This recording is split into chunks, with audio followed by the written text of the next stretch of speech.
तो देसी hip hop में ना एक बीफ चल रहा था एमिवे और लैज़रस के बीच। लेकिन अब ये मामला सिर्फ उन दोनों तक नहीं रहा। कहानी में एक ऐसा नया नाम आ गया है जिसकी सच कहें तो किसी को उम्मीद नहीं थी। सीधे मौत के एंकर एबीजे। तो हुआ क्या है, चलिए समझते हैं कि कैसे एक बीफ अब दोस्ती, उसूल और डबल स्टैंडर्ड की एक बहुत बड़ी लड़ाई बन गया है। और एमिवे की तरफ से आई बस यही एक लाइन और इसने पूरे सीन में जैसे आग ही लगा दी। तो चलिए इस पूरे टकराव की तह तक चलते हैं और देखते हैं कि आखिर बात यहां तक पहुंची कैसे। बात यहां तक पहुंची क्योंकि ये कोई मामूली बीफ नहीं है।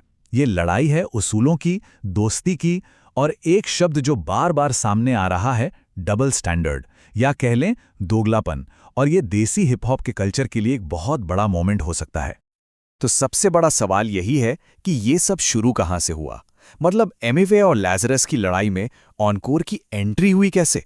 चलिए एक एक करके इस पूरी कहानी की परतें खोलते हैं। तो देखिए, कहानी शुरू होती है लाजरस के एक डिस्ट्रैक्ट से, जिसमें उन्होंने एमिवे की पार्टनर का जिक्र कर दिया।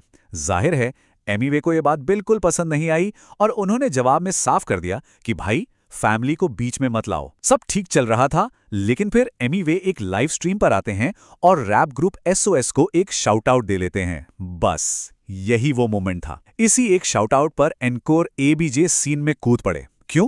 क्योंकि उनके हिसाब से एमिवे यहां पर खुद अपने ही बनाए उसूलों के खिलाफ जा रहे थे।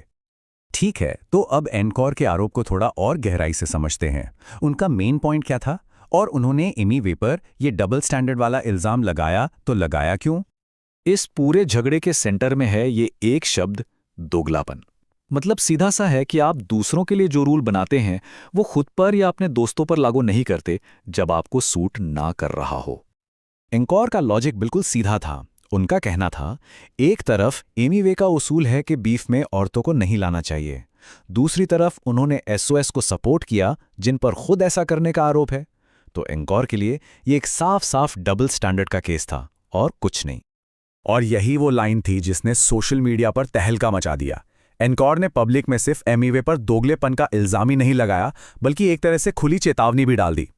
लेकिन अब कहानी में आता है असली ट्विस्ट।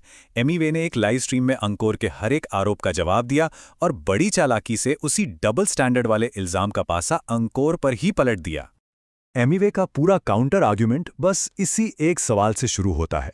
दूसरों को उसूलों का ज्ञान देने से पहले क्या एंकर को खुद अपने एक्शन नहीं देखने चाहिए? यहां एमिवे ने एक सीधी तुलना कर दी। उन्होंने कहा, चलो मान लिया कि मेरा एसओएस को सपोर्ट करना गलत था, तो फिर एनकोर ने खुद कृष्णा के साथ कैसे काम कर लिया? और ये वही कृष्णा हैं जिन्होंने मेरे साथ बीफ में मेरी पार्टनर का नाम लिया था। तो एमिवे के हिसाब से ये है असली दोगलापन। तो अब दोनों की सफाई आमने सामने है। एक तरफ एमिवे कह रहे हैं कि उन्हें पूरी जानकारी नहीं थी और अगर गलती हुई है तो वो इसे मानने को तैयार हैं। वहीं दूसरी तरफ एनकोर का तर्क दोस्ती और पुराने एहसानों पर टिका है। और बस यहीं से ये लड़ाई एक नए और बहुत बड़े सवाल पर पहुंच जाती है।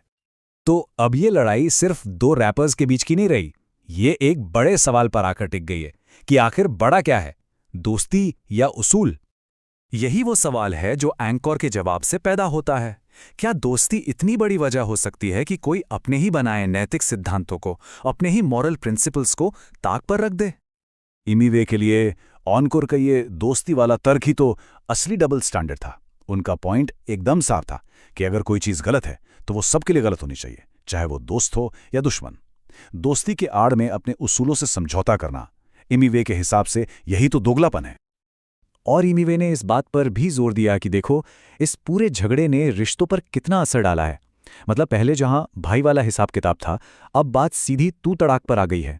इससे साफ पता चलता है कि जो आपसी रिस्पेक्ट थी वो कहीं ना कहीं अब खत्म हो चुकी है। तो दोनों तरफ से आरोप प्रत्यारोप हो चुके हैं और दोनों ने अपनी अपनी सफाई भी दे दी है।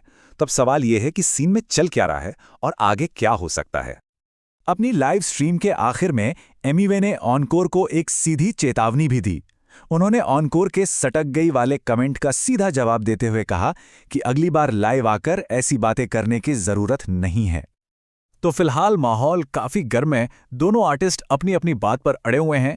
असली डबल स्टैंडर्ड कौन है, इसका फैसला अभी तक नहीं हुआ है। दोस्ती और उसूल की ये बहस जारी है और अब सबकी नजरें एनकोर पर टिकी हैं कि उनका अगला मूव क्या होगा। और हम इस चर्चा को इसी एक सवाल के साथ खत्म करते हैं। जब उसूलों और दोस्ती में टकराव हो तो किसे चुनना चाहिए? इस पूरी बहस का सबसे बड़ा टेक अवे शायद यही सवाल है, जिसका जवाब शायद पूरे देसी हिप हॉप सीन को मिलके ढूंढना होगा।